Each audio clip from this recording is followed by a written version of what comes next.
Hello friends, welcome to ஈரோட அம்மாச்சி சமையல். இது நம்ம வீட்டு சமையல். இன்றைக்கி நம்ம பார்க்க போகிறது ஒரு சூப்பரான நல்ல டேஸ்ட்டான 3 கிலோ அளவுக்கு மட்டன் வாங்கிட்டு வந்து குழம்பு வச்சு காட்ட போகிறேன். இப்போ எல்லாருமே கொஞ்சம் ஆவலோடு தான் இருப்பாங்க, எப்போ புரட்டாசி மாதம் முடியும் அப்படின்ட்டு. இப்போ அதுக்காக நம்ம ஒரு 3 கிலோ மட்டன் வாங்கி அதுக்கு எவ்வளோலாம் மெஷர்மெண்ட் போட்டு ஈஸியாக செய்யலாம் அப்படிங்கிறத பார்ப்பாங்க. நம்மளோட சேனலில் சப்ஸ்கிரைப் பண்ணாதவங்க சப்ஸ்கிரைப் பண்ணிக்கோங்க. சமையல் குறிப்புக்கள்லாம் உடனே உங்களுக்கு வேணும்னு நினச்சிங்கன்னா பக்கத்தில் இருக்க பெல் பட்டனை அழுத்தி வச்சுக்கோங்க. அப்படியே ஃபேஸ்புக், இன்ஸ்டாகிராம், ஷேர் சேட்டை ஃபாலோ பண்ண மறந்துடாதீங்க. பாருங்கள், மட்டனை நல்லா கழுவி எடுத்து வச்சுருக்கேன். நல்லா சதையும் எலும்புமா வாங்கி வச்சுருக்கோம். இதில் 1 ஸ்பூன் அளவுக்கு உப்பு போட்டிருக்கேன். அப்போ தான் மட்டன்லலாம் நல்லா பிடிக்கும். இப்போ இதில் ஒரு 1/4 ஸ்பூன் அளவுக்கு மஞ்சள் தூளும் போட்டுக்கலாம். இதுக்கு தேவையான அளவுக்கு தண்ணி ஊற்றிடலாம். ஏன்னா மட்டன்லேயே உங்களுக்கு தண்ணி விடும், அதனால் பார்த்துட்டு ஊற்றிக்கலாம். இப்போ ஒரு 1/4 பங்கு அளவுக்கு தண்ணி ஊற்றுனீங்கன்னா போதும். முழுகிற அளவுக்கு ஊற்ற வேண்டாம், இந்த அளவுக்கு ஊற்றுனீங்கன்னா போதும்.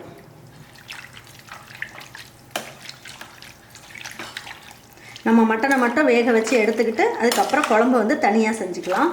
ஏன்னா நிறைய பேருக்கு செய்யணும் அப்படின்னும் போது குக்கரில் செய்யறது முடியாது. அதனால் இந்த அளவுக்கு வச்சு நம்ம செஞ்சுக்கலாம்.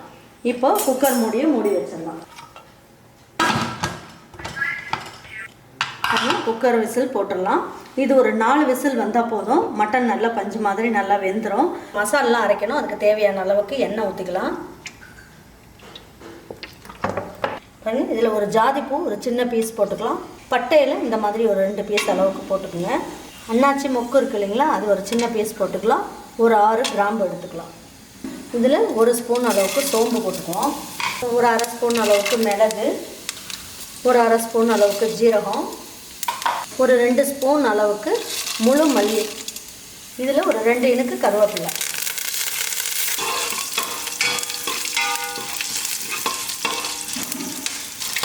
ஒரு 8 பல்லு பூண்டு போட்டுக்கலாம்.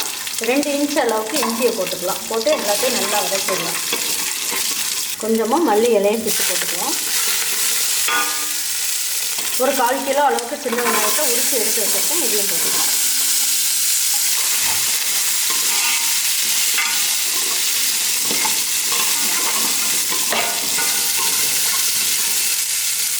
இது எல்லாமே நல்லா வதங்கிடுச்சு. இப்போ ஸ்டவ் ஆஃப் பண்ணிடலாம். இப்போ இதில் நான் ஒரு தேங்காய், சின்ன தேங்காவாக எடுத்து ஒரு தேங்காவை கீறி வச்சுருக்கேன். கொஞ்சமாக சோம்பு போட்டுட்டு இதை நல்லா பல்ஸில் போட்டுடலாம். பாருங்கள், தேங்காய் இந்த அளவுக்கு நல்லா நைஸாக அரைச்சாச்சு. இப்போ இதை தனியாக எடுத்து வச்சுக்குவோம். ஏன்னா எல்லாமே ஒன்றா போட்டால் இது நல்லா அரைக்காது. பாருங்கள், இதெல்லாம் நல்லா ஆறிடுச்சு. இப்போது இதையும் இதில் போட்டு தனியாக அரைச்சிக்குவோம். அரைச்சிக்கிட்டு அதுக்கப்புறம் 2 ஒன்றா போட்டு அரைச்சிக்கலாம். அதனால் மல்லி இந்த அளவுக்கு அரைச்சிட்டோம். இப்போ இந்த தேங்காய் அரைச்சி வச்சோம் இல்லைங்களா, எல்லாம் ஒன்றா போட்டு நல்லா நைஸாக அரைச்சி எடுத்து வச்சுக்கலாம். குழம்புக்கு தேவையான அளவுக்கு எண்ணெய் ஊற்றிட்டோம். இப்போ பாருங்கள், இதில் 1/4 ஸ்பூன் அளவுக்கு சோம்பு, ஒரே ஒரு கல்பாசி, 2 கிராம்பு. இதுக்கு 2 இனுக்கு கருவேப்பிலை போட்டுக்கலாம். கொஞ்சமாக மல்லி இலையும் போட்டுக்கலாம். இதில் 100 கிராம் அளவுக்கு சின்ன வெங்காயம் கட் பண்ணி எடுத்து வச்சுருக்கேன், இதையும் போட்டுக்கலாம்.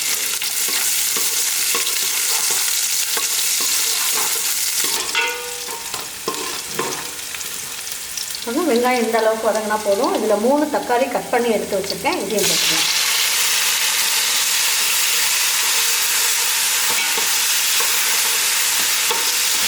ஏற்கனவே மட்டனுக்கு தேவையான அளவுக்கு உப்பு போட்டாச்சு. இது குழம்புக்கு தேவையான அளவுக்கு உப்பு இந்த ஸ்டேஜிலே போட்டுடலாம். இப்போ கொஞ்சமாக மஞ்சள் தூள் போட்டுக்கலாம்.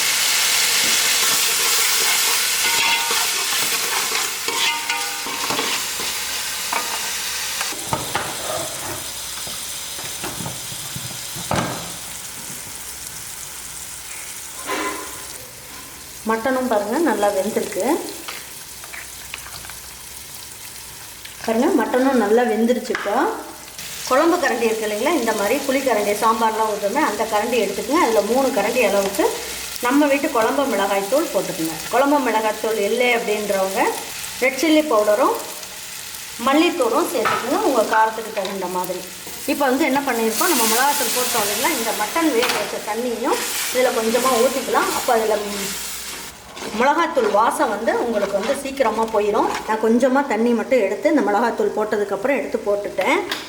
இப்போ இதை எடுத்து அப்படியே ஊற்றிடலாம்.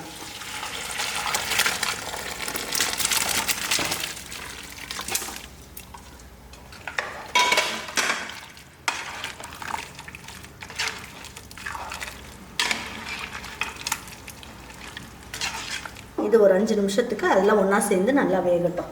பாருங்கள் இப்போ நல்லா கொதிச்சிருச்சான்னு பார்க்கலாம். மட்டனும் எல்லாம் ஒன்றா சேர்ந்து நல்லா வெந்துருச்சு. மிளகாத்தூள் ஃபுல்லாகவே இந்த மட்டனில் நல்லா பிடிச்சிருக்கும். இப்போ அரைச்சி வச்சுருக்க விழுது இதில் போட்டுடலாம். இந்த தேங்காய் வெங்காயம் எல்லாமே வதக்கி வச்சுருந்தோம்னா எல்லாம் ஒன்றா சேர்த்து நல்லா இதில் போட்டு நல்லா கொதிக்க விட்டுடலாம்.